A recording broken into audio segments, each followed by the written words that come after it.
हम बात करेंगे रबी फसलों की देखभाल, उनमें कीट प्रबंधन और पाले की समस्या का समाधान के बारे में।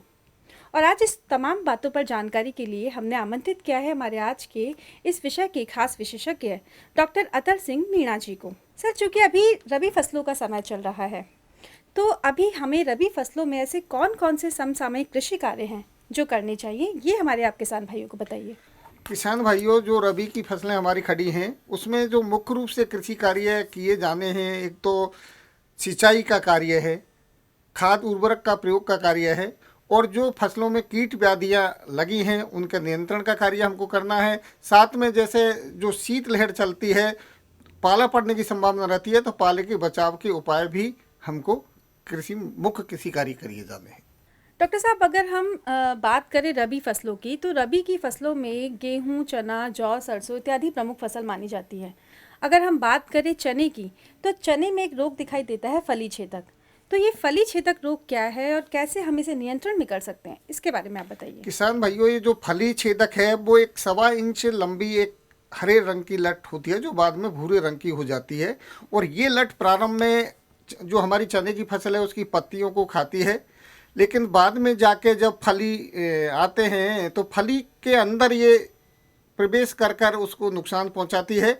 तो इसके नियंत्रण के लिए किसान भाइयों, सबसे पहले तो जो नीम आधारित पेस्टिसाइड हैं, जैसे नीम का तेल है या नीम का सत है, जैसे 5 लीटर हम 100 लीटर पानी में मिलाकर उसको प्रयोग कर सकते हैं।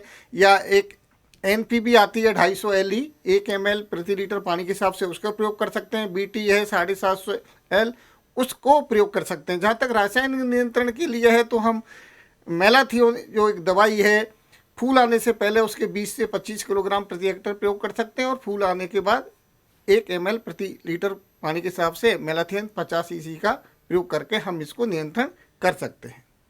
डॉक्टर साहब, रबी की फसल में बात आती है सरसों की फसल की। तो सरसों की फसल में कीट व्याधियां जो लगती हैं उसका पूर्वानुमान हम कैसे लगाएं, और लगने के बाद हम इसे कैसे नियंत्रण में करें, इसके बारे में आप बताइए। देखो, सरसों में मुख्य रूप से जो कीट व्याधि लगती है, कीड़े में तो एक मोयला कीट होता है और व्याधि में एक सफेद रोली होती है। इन दोनों का पूर्वानुमान, वैसे तो हमारे किसान बड़े अनुभवी हैं, वो हवा के रुख को देखकर ही पहचान लेते हैं कि अब क्या होना है। कहा जाता है कि माघ पोष चले परवाई, तब सरसों को माहू खाई।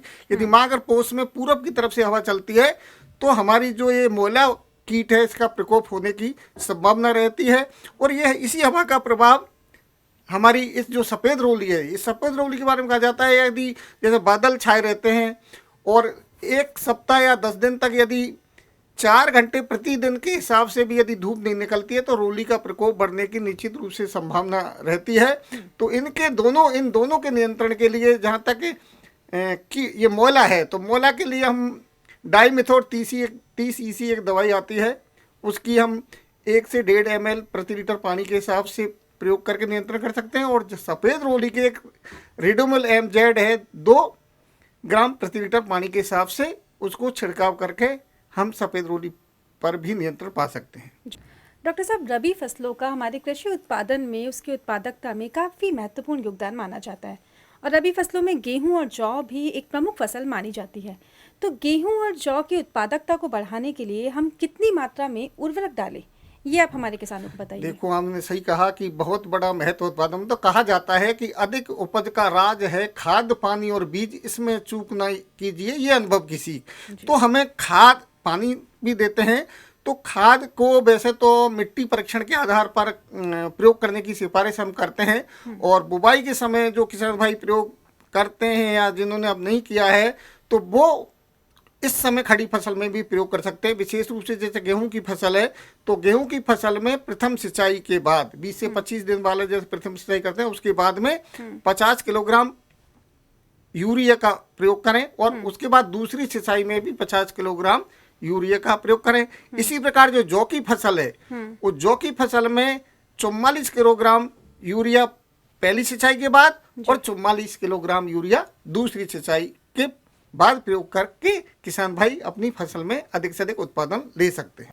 डॉक्टर साहब, अभी आपने सिंचाई की बात करी, आपने बात करी यूरिया की कि कितनी मात्रा में हमें यूरिया डालना चाहिए, साथ ही आपने बात करी सिंचाई की। तो अभी रबी फसलों में हमें किस तरह से सिंचाई प्रबंधन करना चाहिए और पहली सिंचाई हमें कब करनी चाहिए, इसके बारे में थोड़ा विस्तार से हमारे किसानों को बताइए। क्योंकि हमारे प्रदेश में पानी की कमी है जी। तो हम किसानों को सलाह देते हैं कि कम पानी में दे सके हमें उपज भरपूर, ऐसी फसल प्रजाति का चयनित करो जरूर, जड़ें जिसकी हो फैली, रोग कीट से हो न फसल की चादर मैली। मतलब जी। उसमें पानी की कम से कम आवश्यकता पड़े, इसको ध्यान में रखते हुए फसलों को किसान से परत करते हैं। लेकिन फिर भी मुख्य रूप से इस समय जैसे गेहूं है, जौ है, चना, सरसों, इनकी ये रबी की हमारी फसल है, तो गेहूं में रूप में पहली सिंचाई का बहुत बड़ा महत्व है जी।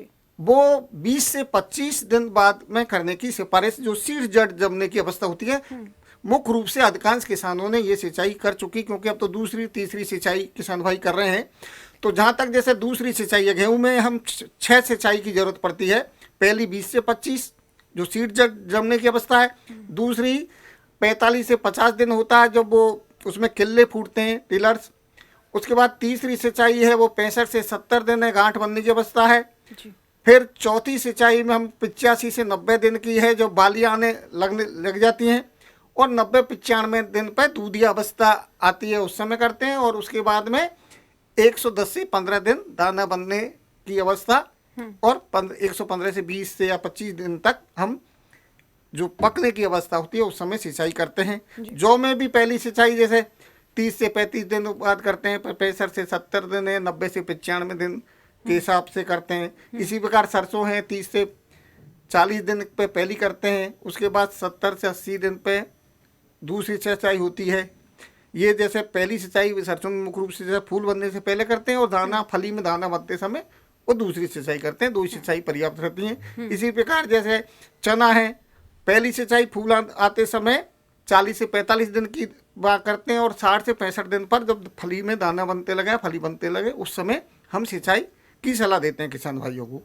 इसी प्रकार और सारे धनिया है, मेथी है, ये बहुत सारी, इनमें जैसे कई बार धनिया में बटवार के समय हम 30-35 दिन में सिंचाई करेंगे, 60-65 दिन में उसमें फूल आते समय, फिर वो दाने बनते समय 80-85। तो इस प्रकार से क्रांतिक अवस्थाएं निर्धारित की है विभिन्न फसलों में, जिस पर सिंचाई करने पर ज्यादा से ज्यादा किसान भाई को उत्पादन मिलता है। उसी हिसाब से सिंचाई का बेहतर प्रबंध किसान भाइयों को करना चाहिए। डॉक्टर साहब, सिंचाई प्रबंधन की बात तो हो गई, अब हमारे किसान भाई एक बहुत खास समस्या से जूझते हैं, वो है पाला पड़ना।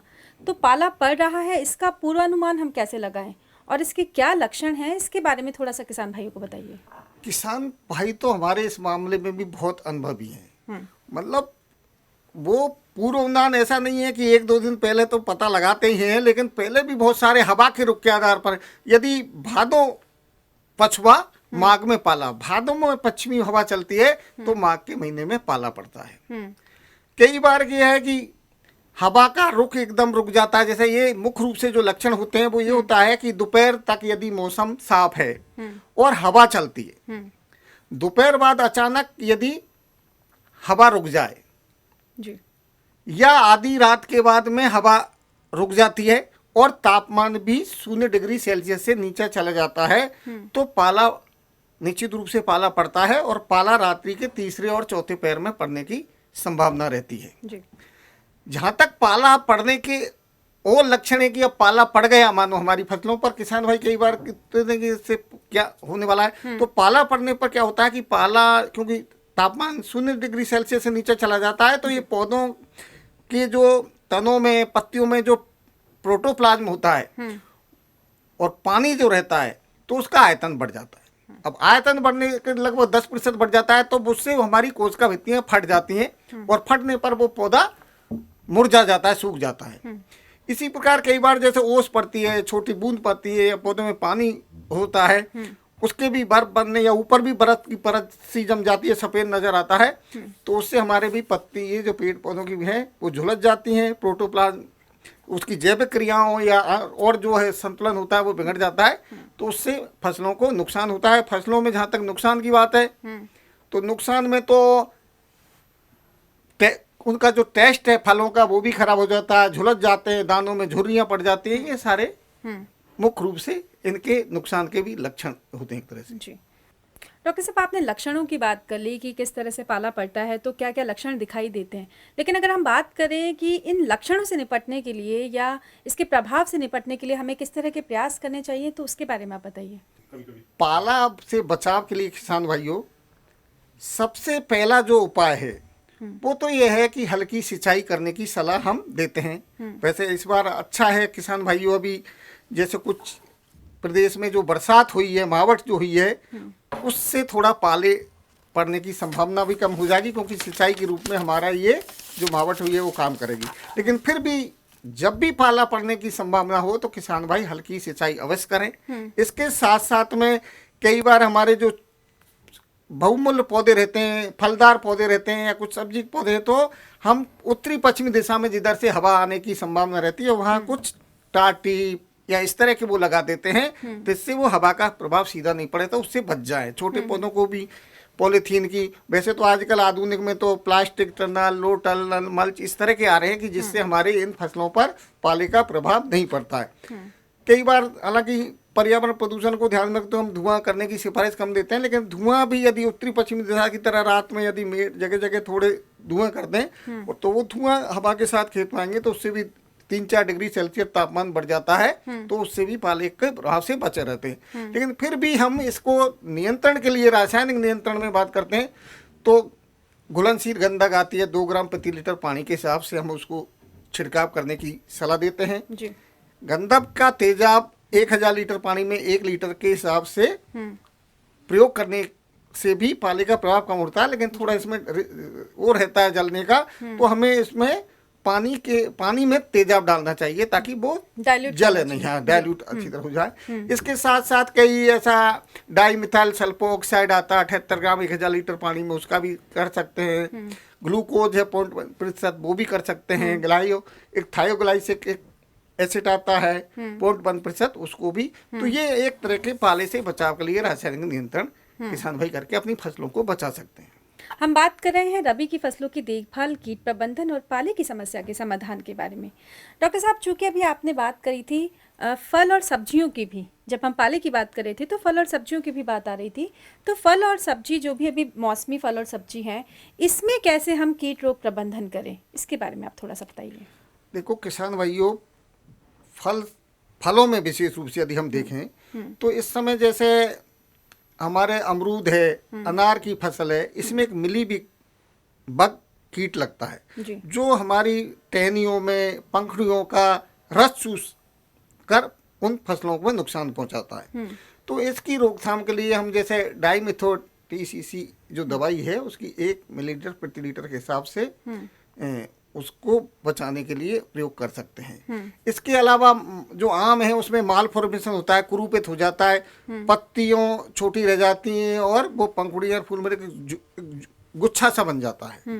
तो इसके नियंत्रण के लिए हम प्लेनोफिक्स 1 मिलीलीटर या कार्बनडिज 50 जो WP आती है उसकी 1 मिलीलीटर प्रति लीटर पानी के हिसाब से छिड़काव करें तो इस बीमारी से भी निजात मिल जाता है। क्योंकि अंगूर और आम में भी छाछा एक रोग लगता है, सफेद सा चूर्ण एक तरह से उस पे लग जाता है, सफेद धब्बे, हाँ धब्बे क्या पाउडर सा हो जाता है उसमें। तो उसके लिए हम गंधक का जो घुलनशील गंधक है 2 ग्राम प्रति लीटर पानी के हिसाब से उसका उसमें प्रयोग कर नियंत्रण पा सकते हैं। तो ये तो विशेष रूप से जैसे फलों में है। जहाँ तक सब्जियों की बात है तो सब्जियों में हमारी जैसे विशेष रूप से जैसे पत्ता गोभी है, फूल गोभी है, इसमें आरा मक्की, हीरक तितली, एक फ्लू बीटल वो लगता है। तो इनके लिए वैसे तो नीम का सतह 5% उसका प्रयोग कर सकते हैं। मेलाथियोन दवाई है 1.5 ml प्रति लीटर पानी के हिसाब से, उसका भी छिड़काव कर सकते हैं इसके नियंत्रण के लिए।